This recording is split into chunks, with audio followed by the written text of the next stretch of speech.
नमस्कार मित्रांनो, माझं नाव आहे वेदांग आणि मी तुमचं स्वागत करतो वेदांग गार्डनर यूट्यूब चॅनलमध्ये. आजच्या व्हिडिओमध्ये मित्रांनो मी तुम्हाला सांगणार आहे की तुम्हाला घरच्या घरी टमाटे अजून मिरच्या कशा उगवायच्या आहे. डिटेलमध्ये सांगितलं आहे तर व्हिडिओला शेवटपर्यंत नक्की पहा.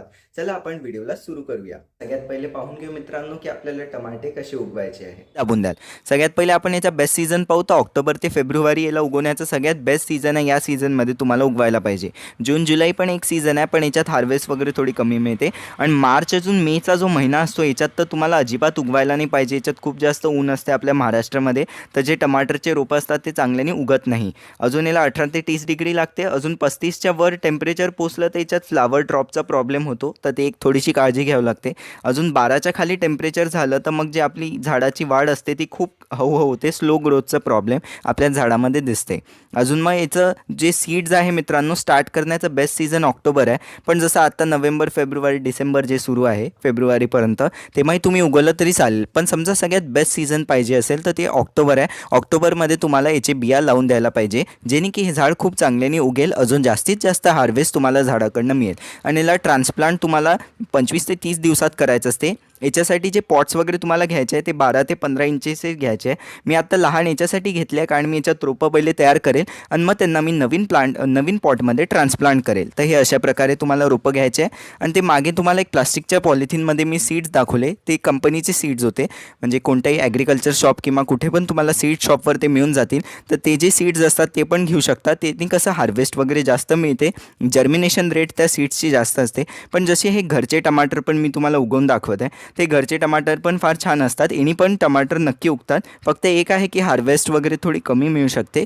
अजून जे साईज वगैरे असेल टमाटरचा तो थोडा लहान असेल. अजून जे याचं जर्मिनेशन रेट आहे ते थोडं कमी असेल. पण घरचे पण टमाटे फार छान उगतात. मी खूप वेळा उगवलेले आहे, तर घरचे पण यांनी टमाटे चांगले उगतात. तर तुम्ही घरचे पण टमाटे नक्की उगवू शकता.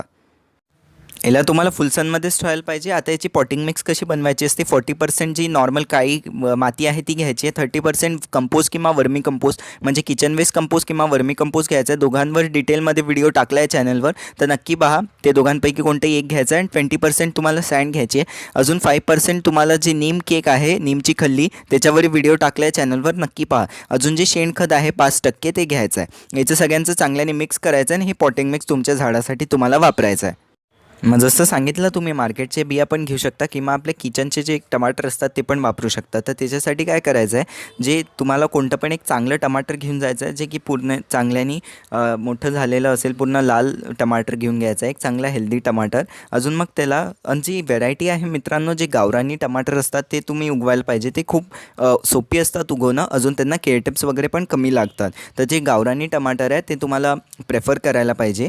अजून मग त्याला काय करायचं, तुम्हाला टमाटर कापायचे, सगळे बिया आतले काढून घ्यायचे. अजून याला 1 ते 2 दिवस तुम्हाला शेड एरियामध्ये एका प्लेटमध्ये ठेवून द्यायचं आहे. चांगल्याने हे बिया जे आहे ते वाळून जातील. वाळल्यानंतर हे जे सीड्स आहे आपले, हे प्रॉपर तयार होऊन जातील मातीमध्ये लावण्यासाठी. किंवा मी जसं डायरेक्टली लावलं आपण तसं पण लावू शकता, समजा आपल्याकडे वेळ नसेल. पण आपल्याला समजा एक चांगल्या पद्धतीने उगवायचं असेल तर हे जे वाळवण्याची स्टेप आहे ती नक्की करा.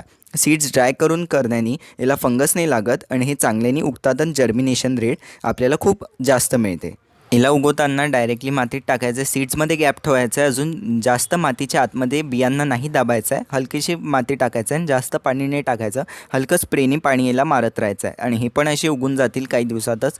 आणि मग याला ट्रान्सप्लांट करून नवीन याच्यात तुम्हाला लावायचं आहे. आजच्या व्हिडिओमध्ये मित्रांनो मी तुम्हाला सांगितलं की तुम्हाला टमाट्याचं झाड घरी कसं उगवायचं आहे. मित्रांनो की आपल्याला मिरच्या कशा उगवायच्या. आता घरातल्या मिरच्यांनी कसं उगवायचं असते मी सांगतो ते तुम्हाला. अजून हायब्रिड तर तुम्ही मित्रांनो डायरेक्टलीच लावू शकता. पण आता घरच्या याच्यासाठी तुम्हाला सगळ्यात पहिले बिया तयार करावं लागतील. तर जे पण लाल मिरच्या आहे ते डायरेक्टली तुम्ही मातीमध्ये लावाल तर लागून जातील. पण जे हिरव्या मिरच्या असतात ते डायरेक्टली लागत नाही. तर त्याच्यासाठी आपल्याला पहिले बिया तयार करावं लागतात. तर आता बिया कसे असतात हिरव्या मिरच्याचे ते सांगतो. सगळ्यात पहिले जे पण मिरच्या आहे मित्रांनो, फ्रीजच्या बाहेर काढून ठेवून द्यायचं आहे. किंवा तुम्ही बाहेरच असाल तर त्याला उन्हात वगैरे ठेवून द्याल, जेणे की ते चांगल्याने लाल होऊन जातील. त्यानंतर आणि ते चांगले कडक झाल्यानंतर ते आपले जे बिया आहे ते बनून तयार आहे. आणि जास्त त्या कडक नाही करायचं आहे. खूप वेळा समजा तुम्ही जास्त उन्हात ठेवलं तर ते जळूनही जाते. म्हणून जसंच ते लाल दिसले तुम्हाला अशी प्रकारे लाल जी ही तुम्ही पाहू शकता मिरची अशी लाल झाली आहे, तर अशी लाल झाली तरी चालेल. हलकीशी हिरवी राहिली तरी लागून जाते, पण पूर्णच लाल झाली असेल तर बेस्ट राहील आणि चांगल्याने वाळून गेली पाहिजे ती. मग त्याच्या आतल्या अशा बिया काढून घ्यायच्या, जसं तुम्ही पाहू शकता मी काढून ठेवल्या. आणि मग हे बिया तुम्हाला असं टाकून द्यायचं. आणि पॉटिंग मिक्स काय राहील मित्रांनो, 50% आपली माती घ्यायची आहे, काळी माती, आणि 50% आपल्याला कोणतंही खत घेऊन घ्यायचं आहे. सगळ्या खतांवर व्हिडिओ टाकलेला आहे की घरी कसं बनवायचं, शेणखत, गांडूळ खत किंवा किचन वेस्ट कंपोस्ट, तर त्या व्हिडिओजला नक्की पाहाल. अजून मग तेच खत तुम्हाला याच्यात वापरायचं आहे. 50% माती आणि खताचे मिक्सचरमध्ये लावाल, खूप चांगल्याने उगून जाईल. बघू शकता मित्रांनो, हे बिया उगून गेले आहे आपल्या, आणि यंदा 2-4 दिवसच झाले, अजून हे आपले जर्मिनेट पण होऊन गेले आहे सीड्स.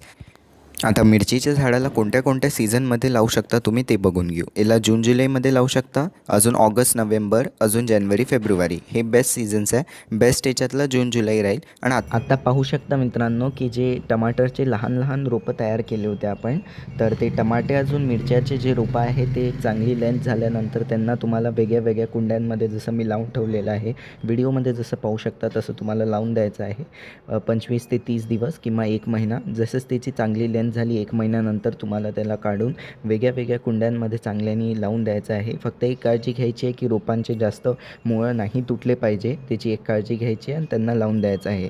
ट्रान्सप्लांट शॉक नाही लागला पाहिजे, त्याच्यासाठी 1 लिटरमध्ये 1 चमचा तुम्हाला ॲप्सम सॉल्टचा टाकायचा आहे. ॲप्सम सॉल्टवर व्हिडिओ बनवून ठेवला आहे, नक्की पाहाल. तर ते तुम्हाला टाकायचं आहे झाडाला.